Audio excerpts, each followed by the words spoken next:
Hey guys, welcome back to the Feast or Famine podcast with the Youngs. We are the Youngs coming at you live from Antarctica. Oh my gosh.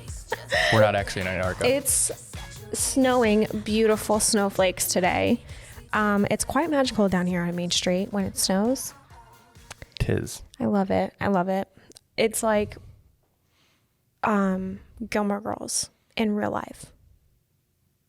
Stars Hollow. You were watching Gilmore Girls in here while you were doing a session. Yeah. Well, not doing a session. It was a product shoot. I was like, so they weren't actual humans let's being clarify. photographed. Yeah. Okay. So I'm super casual today.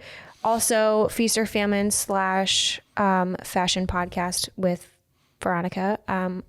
Why am I not included I'm wearing in a the fashion sweatshirt podcast? and no shoes. For those who are just listening, I decided that I wanted to be very comfortable today. It's a snow day, so let's indulge. I'm just comfortable. So here we are. In our Harry Potter socks. Yeah. Because if you know me, I'm a huge Harry Potter nerd. So today we are talking about working with your spouse, which is very fitting for us because We work with our spouse. we work with our spouse. You're my spouse. Also, just working with your significant other, couple, same type of thing. It adds an entirely different dynamic than if you just worked with somebody that you're friends with or just, obviously. Right. So, I first want to start off by saying that what works for us may not work for everybody. We're going to give a little bit of advice, tips on working with your spouse / significant other if you're not married. And what works for us specifically. And what works for us specifically. Do you want to start them off? Well, I think you just did. And the fact that, let me move this mic closer to me. The fact that everyone is different and you have to have a good understanding of yourself and your personality, what makes you tick, and just as much know what makes your spouse tick and their personality and what works for them. So my first tip or piece of advice would be that if you're just starting out working with your significant other or your spouse, you guys should do the Enneagram test if you have not done it already. It is extremely helpful to know the personality of your business partner and spouse because it will help you understand the way that they learn, the way that they handle things. And you may think that you've been married for how many years or you've been together for how many years, you already know that. But it's a totally different dynamic and a totally different way of understanding things when you add a business partnership to it. So really understanding the Enneagram, how they learn, and the intricacies of that personality of that person is extremely helpful. And how they work together, and how you're a 3 and I'm an 8. Mm-hmm. We had to understand how 3s and 8s work together. Best work together. Yeah. Because from what I understand, 3s and 8s tend to butt heads a lot, and we do sometimes. Of course we do. Yeah. It's definitely not all rainbows and butterflies over here. 3s and 8s are very highly opinionated, and they're very stubborn. So I think that's where it stems for us is we both think that we're right all the time, even though you know that I'm right almost always. So I'm going to plead the fifth. So that's where our challenges kind of come into play. Which brings me to my next point. Pick your battles. Oh, yeah? This is interesting. I'm really curious what you're going to say. I just said it. Pick your battles. Especially when you're working together. Especially on a job. Mm-hmm. Not everything has to be, what's the word I'm looking for? Addressed right then. Very Some things true. can wait. Some things don't even need to be addressed because it's not worth it. Right. When we argue, usually, even if it's not off a job site, but when we argue in general, usually is stupid reasons. Yeah, and we don't, luckily, with our marriage. We just don't argue very much. We just bicker. We bicker. And our friend told us to, someone who doesn't know us very well, if they saw us bicker, I'm giving air quotes, or argue, they would think that we hate each other in that moment. But to someone who does know us and they see that banter back and forth, it's normal and it's like not detrimental to our relationship at all.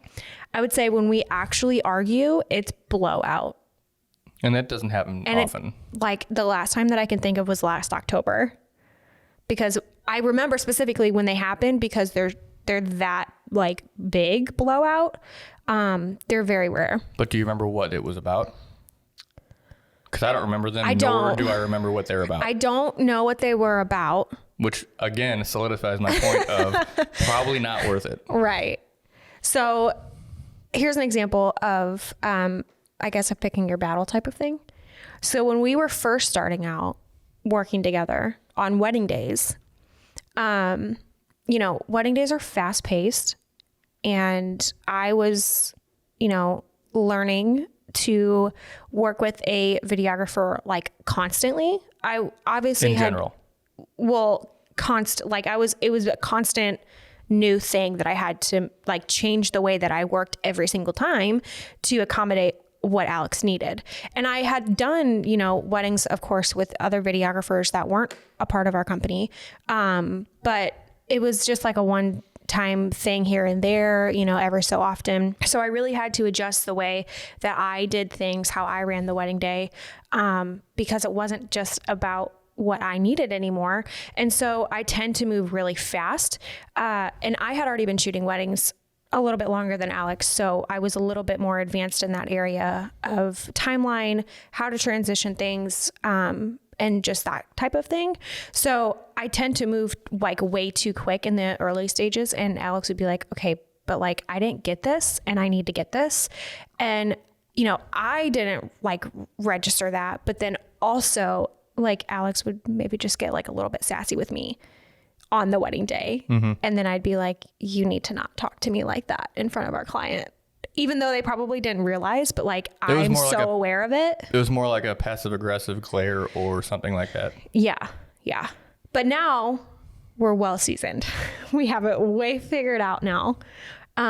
So it's just, trial and error, type of thing, and just learning how to work with each other.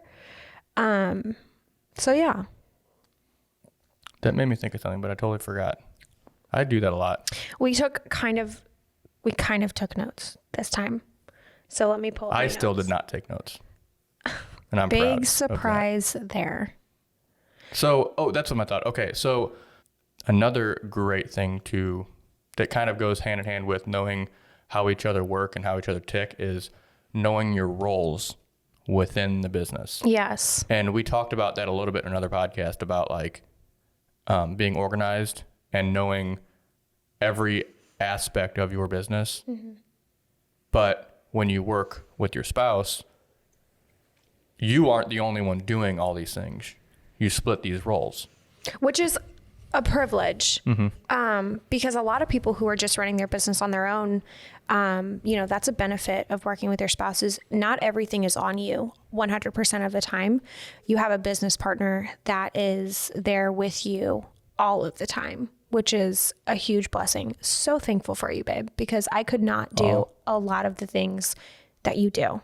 It truly takes a team. Did y'all like sound, oh geez. Did y'all hear how forced that was? Oh, stop. Because it was, I'm thankful for you. Stop. Anyway, which knowing your role takes me to like before I was actually an active part of the wedding day and shooting weddings with Veronica, with you.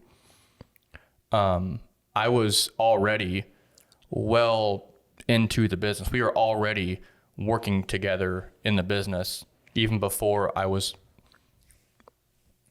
actually working wedding days. When your face wasn't with the company. Right. It was Veronica Young Photography. Yeah. And I literally just ran the business side. Mm-hmm. Like bookkeeping and marketing and the back end type of stuff and making sure all of our bookings were organized properly. Paying taxes.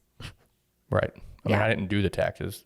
We hired a tax person for that. But you did all the paperwork. I know what he for needs to file for us. But yes, exactly. But if you would ask me how to prepare for taxes, it's all Alex, which just throw myself out there. I should know how to do all that stuff, which I probably know a little bit, but the intricacies and he has spreadsheets and he's the money man. I don't understand any of it. So that's where we know our role. Right. And at the time, I had never showed my face on the social media. On the Instagram. On the Instagram. On the social media platforms. I mean, I never showed my face. I really was just known as your husband. Mm-hmm. I didn't communicate with clients. That was all you, 100%, which still kind of is, but not as much 100%. Right. Basically, you were the face. I was behind the scenes. Mm-hmm. And that's kind of how it was. And then I jumped on board. We rebranded as the Youngs. And actually, I brought this up on Clubhouse. I had to take a step forward because now it's not just Veronica Young, which is part of what kind of initiated our rebrand. Mm-hmm. Was because we were offering video, but it was still Veronica Young Photography. So it was a question of, you offer video? Right. And B, I'm not Veronica Young. Right. I'm Veronica Young's husband. And we were trying to make it more of a husband and wife focused brand, a family focused, a couple focused brand. And that was hard to do when it was just my name. Right. So we did that. So that's bringing up another point is knowing your role, but also being able to adjust those roles when needed. So when that came, I realized I had to take a more active role in social media, in the Facebook groups representing our company, mm-hmm. and stuff like that, more so than I did before. Right. But when you know your role, it gives really clear expectations for one another. So my suggestion would be to sit down and talk through the things that you are good at, what your spouse is good at, and figuring out what best fits you and what tasks are going to be good for each of you individually, and then which ones are going to be good for you to do together. Right. Yep. And for instance, I do all the financial stuff. Veronica, A, doesn't enjoy it, and B, looks at my spreadsheets and is thoroughly confused. I mean, give me a little credit. I could read them if I needed to. They're pretty straightforward. Yeah. But you wouldn't know how to fill it out. Yeah. And where things go. Right. But for sure. I also don't necessarily communicate with the clients via like initial emails and stuff like that. You actually said that to me this morning. You saw a Facebook message that we got, mm-hmm. and you were like, hey, just let you know we got this Facebook message, because I'm terrible at Facebook messages. So he saw it before I did, and he was like, hey, I saw this, and I was like, you could respond, which is not his role in the business. And we have somebody looking in the window. Always. And he was like, I would have no freaking clue what to say. I'm like, you know what to say. It's just you're not used to, that's not your role. Which is totally fine. That's why we establish the roles that we do. Right. Yeah. And I'm an eternal salesman, eternal 8. I mean, we want to be personable with our clients. Yeah. I don't want to go on and just be salesy and just like a robot. And I feel like if I communicated with clients, because I'm not practiced and seasoned with it, mm-hmm. I would sound like a robot. Right. Which you do talk with our clients when we, have photo, video, inquiries and stuff like that. We make it a point to make sure that we're both on the call or the Zoom call or the meeting or sometimes something. When it's not, we still do it. Mm-hmm. Yeah. Yeah. So, on to the next topic of discussion, within working with your spouse. These two kind of go hand in hand.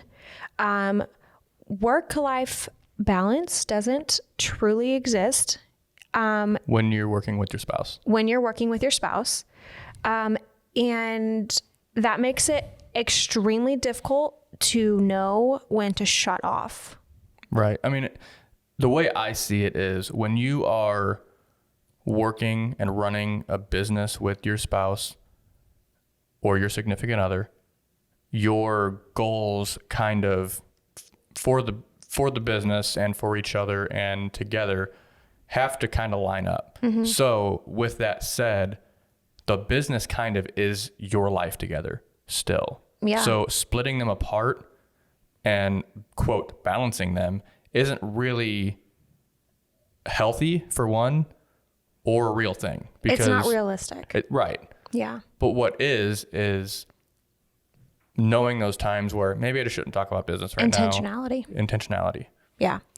And for us, it's really hard, especially for our Enneagram types. Alex could work all day, every day, talk about business all day, every day.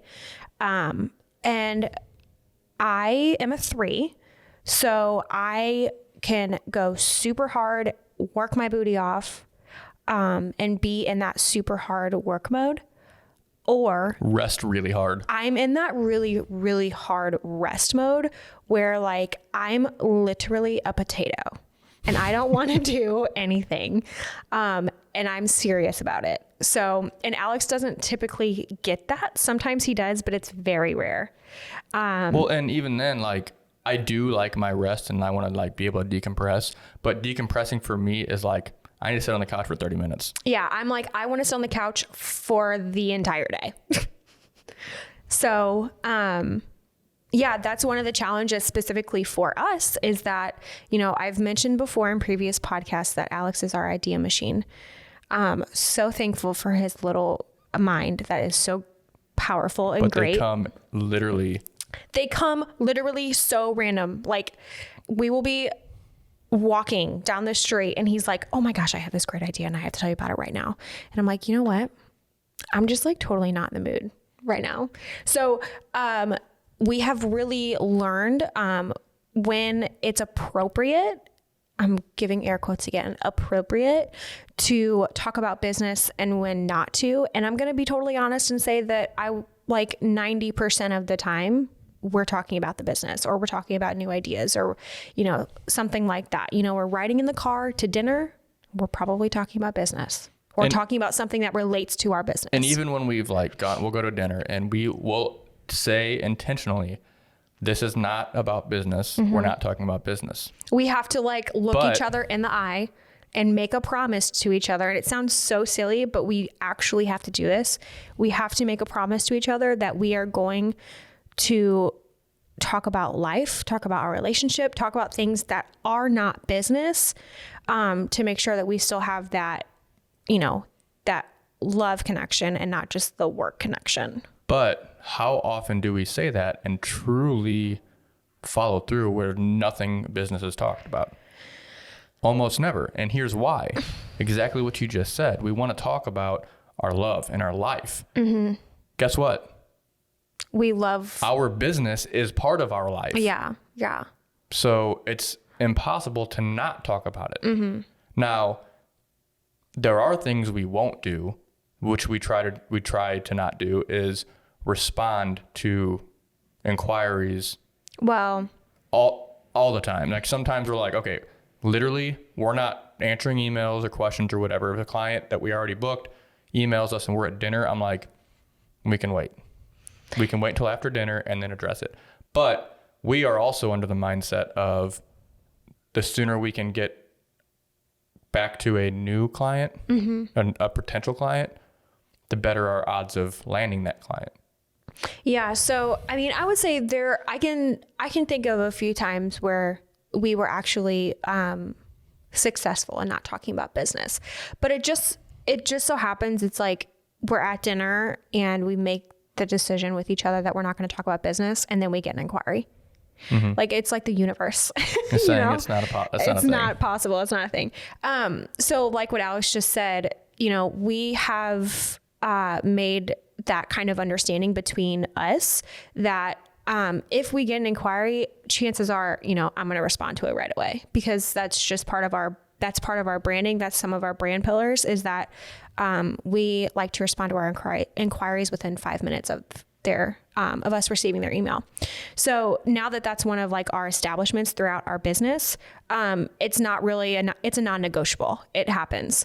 But as far as like other things business, we have been pretty successful with putting things, on hold, unless it's that like inquiry or something like that. Like if I get an idea, I have to like, I've had to train myself to do this. I'll have to think about the idea for a minute before I say anything about it. Is this worth bringing up right now? Sometimes I feel like it is. Well, you started like making a lot of notes in your phone. I have a whole lot of notes in my phone now. Yeah. But like there are the ideas that I'm like, I have to tell you this right now. Yeah. There was an idea I gave you the beginning of last week. Mm-hmm.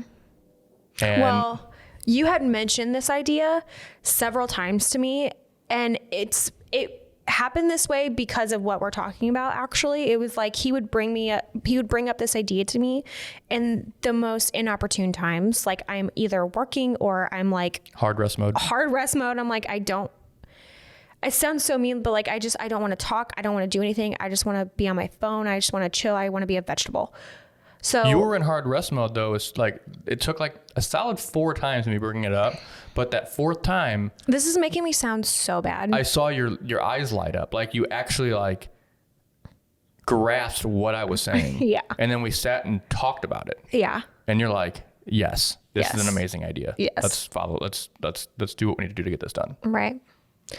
But yeah, so knowing when, and having that open discussion with each other about, what are our expectations for each other when we're trying to actually just spend quality time, when it's appropriate to talk about business and when it's not. And that may look differently for everyone.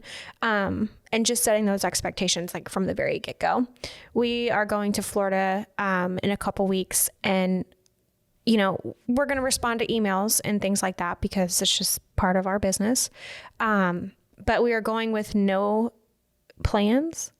Literally. We got a really nice Airbnb. I want to be very intentional about just spending quality time with each other because we have not gone on an actual vacation like that in a long time. Outside of the state. Yeah, every time that we've gone outside of the state, it's always been for business, and then we take like an extra day to ourselves or something like that. But this is literally just for us, and so I'm really looking forward to that break. Because when you do work with your spouse, and you're not even like actually working, you're still working. Right. So this will be really nice to actually like disconnect. Yeah, sometimes you have to physically get out of where you work. Yeah. And that's another thing with like anybody that works from home. Mm-hmm. You need to get out of the house because your home and your work are connected. Right. Which I like that we have, which is another thing that would make another point actually, your workspaces. Yep. We have work spaces. If we're in your office or if I'm in my office, we're working on something. Mm-hmm. And they're at totally opposite sides of the house and on different levels. Yeah. So we have our own separate spaces so that we can work independently. We text and message each other all day long. We also send emails to each other. We don't actually like... Which sounds so crazy, but we do. I mean, and I think that gets to like... That helps with like, this is business. We probably heard you drinking out of the Young's coffee mug. Sorry. I don't know why it's making that noise. Not enough people use those. I like to move away from the mic so I can take a drink. Go ahead. Keep saying what you're saying.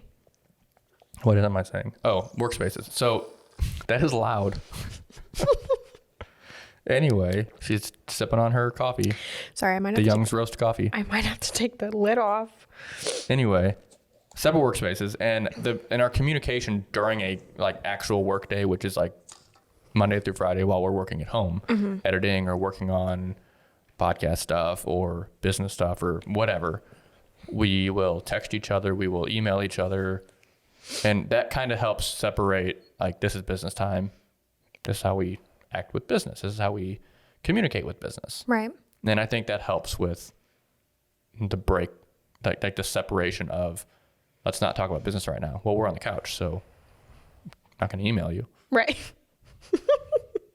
But also, it helps me get into the zone. I spent, before we finished the build on my studio room, office, whatever, office studio, I would sit on the chair in her office and my laptop editing. It was very uncomfortable. He just couldn't get enough of me. But I also got distracted because she likes to watch TV, which she can. I can't do that when I edit video. So it's one of those things, like we each have our own thing that we like while we edit. Mm-hmm. And they're not the same. Right. So having that separate space helps that too. Yeah.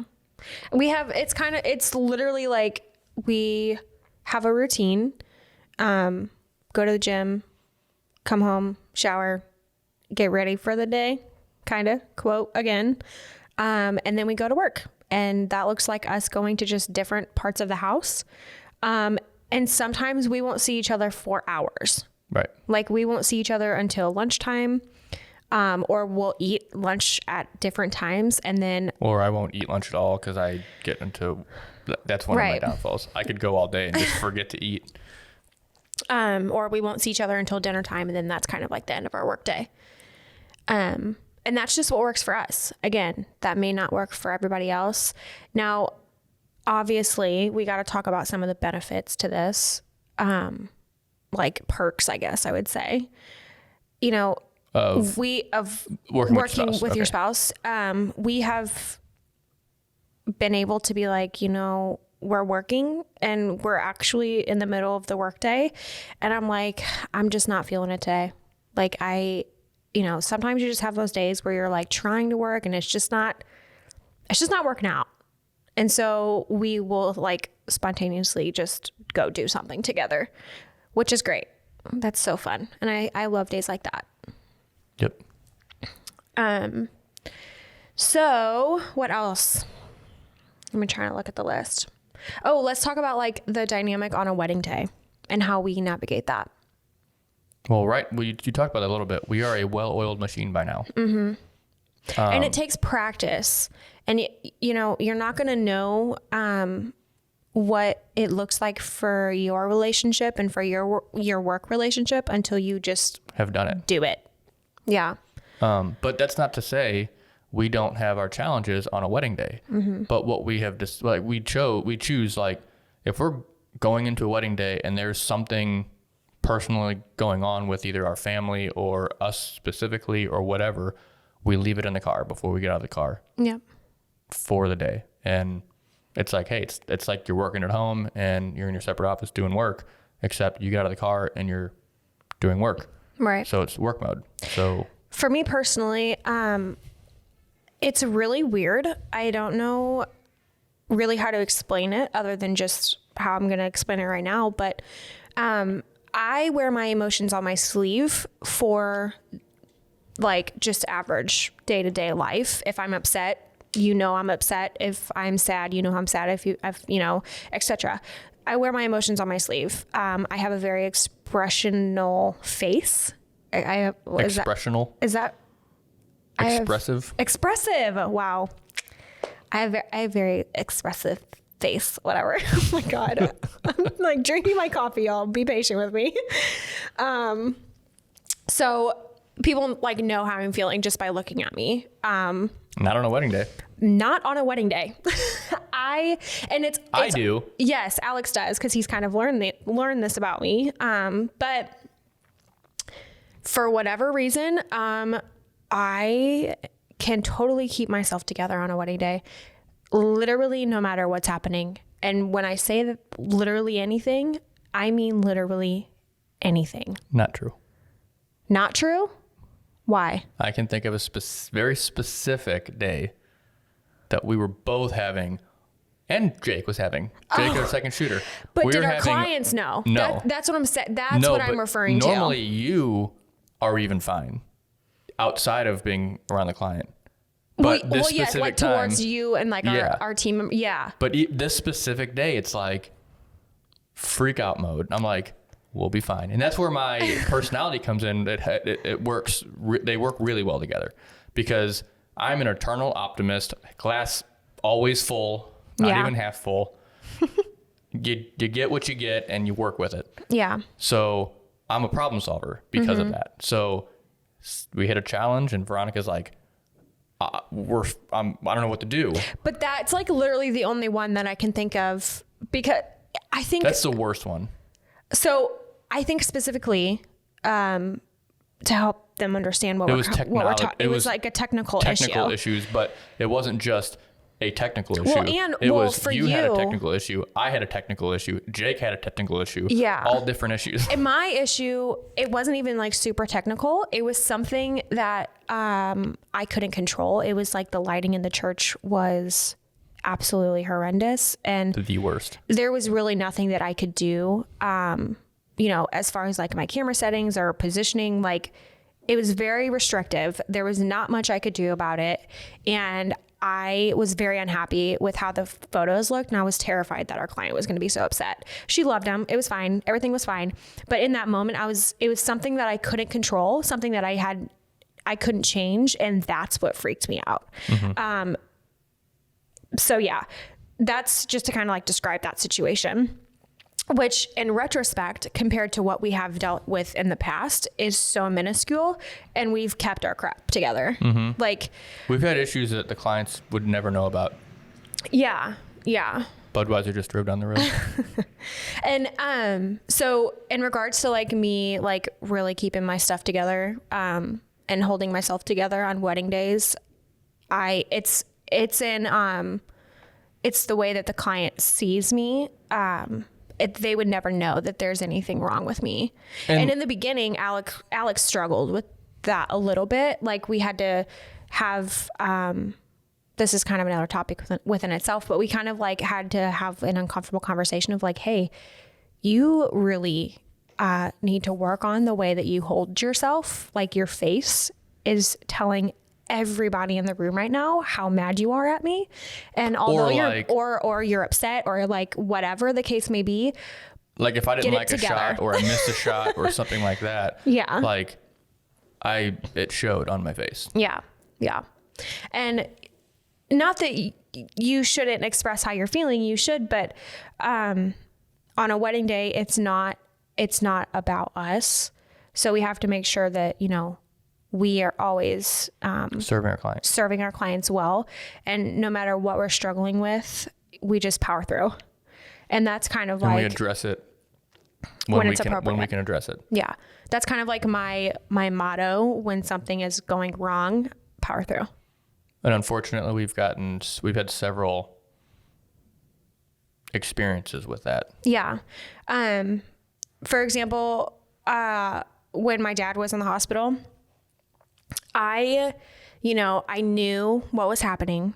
He was on life support. And he had been recommended to be taken off life support. But when I had the round table with his surgeons, I was like, I have a double header this weekend. Like, I can't do this right now. I can't emotionally and physically handle this, is what you said. Right. So we hired like another assistant. So I had, I think I had 2 photographers with me and an assistant. And I showed up. I wasn't working these weddings, but I showed up. And for something to that caliber, we did notify our client of what was going on, because I had to like step away, take phone calls from the doctor, things like that. But I don't really know how to explain it. But I was able to outwardly show that I was happy, like I was fine. I was able to be there, even though I was falling completely apart. And for whatever reason, when I'm on the wedding day, no matter what is happening, like if my dad is dying, which he was, I could still do my job and I could do it well. And not everybody is like that. And I totally realize that. That's a very hard thing to do. And I was never prepared for that moment. It just kind of happened. And since then, I'm like, well, it doesn't really matter what happens during a wedding day. I know that I can handle it, because literally the worst thing in my life happened and I was able to get through it. So like, that's kind of like the milestone for me is, just power through. It's going to be fine. Right. Yeah. And sometimes like that was an example where you knew ahead of time, mm-hmm. and you were able to plan and go about the wedding day with that already happening. Like you planned around that this is a thing. Right. What about when something comes up on a wedding day or a shoot or whatever? Right. Which we've had. We've had that too. Yeah. And we would get a fight. Like we were on a shoot, and I got a phone call from my dad. Mm-hmm. Then Veronica got a phone call from my dad. And then I got 2 more phone calls from my dad. Yeah. And we were ignoring them. And I'm like, Alex, it was an engagement session, photo and video. And we both looked our phones and we're like, hey, and Dad's called like a billion times. I said, he's calling me again right now. I have to take this. Yeah. So I was like, yep, take it. I mean, she kept shooting. I stepped away for a second, found out bad news that my uncle was having a heart attack and the EMTs were working on him. And I was like, oh my. Thankfully, it was almost the end of the session. Yeah, I think we had like 15 minutes left. So I told him I'll call him back in 15 minutes. Yep. And then like secretly told Veronica without the client knowing. And I vividly remember like I'm standing there in front of the couple. The couple's like maybe 5 feet away from us. And he whispers it in my ear. And I literally looked at him. I said, okay, we have 15 minutes. Let's get through it. And then we'll handle that. And we did. And I think what helps with that is knowing that certain situations, there's literally nothing you can do. Right. So in that situation, leaving the session wouldn't have fixed it. And as close to the end of the session as it was, I mean, there's nothing that I could have done in 15 minutes. Right. Even if it was the full wedding day. Mm-hmm. We would have treated it a little differently, but in most cases, not really much I could do except go be with my family. Right. And I would do that as soon as I left the job, which is what we did. Yeah. Yeah. So, bringing your baggage to work really isn't an option. Now, what if we are having a hard time or there's something that we are going through within our relationship and we have all these weddings and stuff coming up? Like we're having an argument? Yeah. Because we don't really have a lot of, like if we're in a rough patch. I feel confident in saying that we have a pretty strong relationship. I know, but like. If we have an argument or disagreement. We have gotten into an argument on the way to a wedding before. Starting out the day. Several times.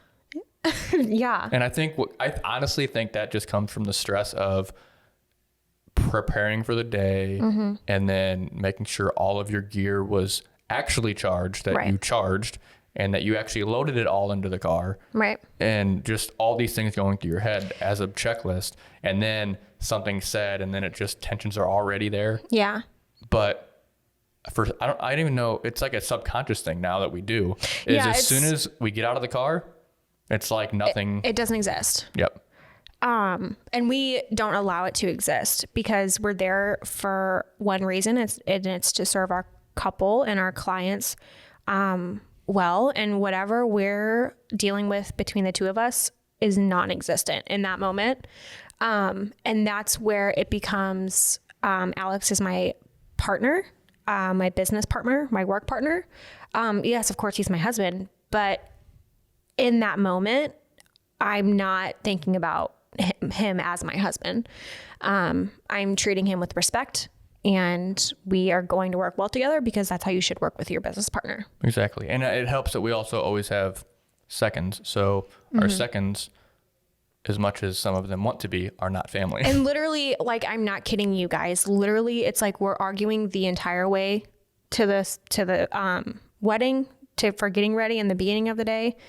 We park and we're about to get out of the car and it's like, we don't got to say anything to each other. It's like, fine, love you too. And then we go. And it's just like, that's just it. Right. We just go about our day. Yeah. And then by the end of the day, we probably have forgotten what we were arguing about. Because it wasn't worth it in the beginning. All is good with the world. Exactly. Yeah. So I think this can all be boiled down to one very specific topic, and that is knowing each other. Mm-hmm. Truly knowing each other at the deepest level of knowing each other. I know you better than you know you, I would argue. Yeah, probably. So when you know each other on that level and how each other tick and what sets each other off and whatnot, it's easier to combat those things when they arise. Right. Yeah. And when we first started working together, people I never really got, oh my gosh, that's so great. You get to work with each other all the time. Never, which was really heartbreaking to me because we were really stoked for it. And we were like, wow, people are so negative about this. There's definitely a very big negative connotation of working with your spouse. It was always, how are you not going to get annoyed with each other? Or you're going to hate each other. Let's see how long that lasts. Yeah, we'll see how long that lasts. It's kind of an ignorant comment because the people that say it don't know. But truthfully, it is literally the best thing I could ever do. Aw, thanks. You're welcome. Yeah, it's the only negative thing that I will say about it is a personal negative connotation that's come with it. And that is that I have separation anxiety now because we are together all the time and I love it and I never want it to change. And so if Alex has a gig that's out of town and I'm not going, I bawl like a little baby. Right. And I was doing this basically the entire time you've known me. I've traveled for these gigs. Yeah. And until we both went full time, and I'm not kidding. It's really like we're standing in the hallway and I'm sobbing. I don't want you to go. I don't want you to go. And I'll get texts that say, I miss you already. And I haven't been gone for a couple hours. Yeah. Because we do everything together. We work together. We have the same friend group. We do everything. Now, we do go our separate ways sometimes and hang out with other people separately. Like that happens, but it's normally not for more than 5 hours. Right. It's not it's not like a full day or we're going out of town like that. Right. So that's the only negative thing that's come with me is I have actual separation anxiety, which I need to work through. So does Ari. So does our dogs with me. They have separation anxiety. Excuse me. But yeah, I love it. Best thing that we've ever done. Wouldn't change it for the world. So if you give one tip on people that are starting to work with their spouse or would like to work with their spouse. My tip would be take advice from others, but don't compare your relationship and your work relationship to another one because every marriage is different. Even if you're not working together, every marriage is different and nobody actually knows what goes on behind closed doors and things like that. But do not compare your relationship to others. Your relationship is your relationship and you need to figure out what works for you and what doesn't work for you. And what one thing may work for someone may not work for you. So take the advice that you hear, listen to the tips and tricks. But it's like eat the fish and spit out the bones type of thing. Trial and error is your best friend. And on that note, which is why we're going to do this, we're going to bring in several spousal teams that have worked together for a long time, not that long of a time, whatever, and just let them give insight on their dynamic because every dynamic's different. So we'll bring on several couples over the next and if you don't connect with like our way of doing things, maybe you'll connect with them and they can share some of their advice and help others out as well. So I feel like this is a very needed topic. So we're going to lean into it and we'll keep it going. Yeah, we'll keep talking about this. I love this topic, obviously. And it's really fun to talk about. And I think it is important to hear other perspectives. Absolutely. So. Well, that's about all we've got for this one. Yeah. If you are a business owner and you need contracts, go visit the legal page. Yeah. Like any contract, photography, videography related that you can think of. Even not that. They have all kinds of contracts. As well for as lots of other contracts. Industries. Yeah. Keeping up to date with COVID contracts. And as things change and progress, the legal page is constantly updating contracts and putting out new COVID contracts. It's literally been a lifesaver for our business. Absolutely. And I would not go anywhere else. And the good news is that we have a discount code for you. It is The Youngs, one word. And if you go to thelegalpage.com, Paige is Paige, it's her name. The legal page. Anything you order, put the Youngs at checkout and you'll get 10% off. Whoop, whoop. But now that that plug's done. Yeah. Thank you guys for listening and hanging out with us during this topic. Again, it's a super fun topic and we're going to keep talking about it. So if there's any other questions that you guys have or any specific things related to this that you would like for us to touch on, please let us know. Comment on the YouTube, send us a DM, all the things. We would love to, deep dive into like more specific type of things for you guys. Absolutely. And now that we've had several episodes, if you like it, if you like what we're doing, give us a review on Apple. Yeah. Or wherever, because we could use some of those. Follow us on YouTube. Subscribe on Subscribe Spotify. on YouTube.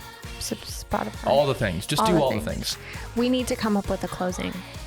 We're working on it, y'all. I still don't know what I'm doing. This is the I Don't Know What I'm Doing podcast. And on that note, see you guys next time.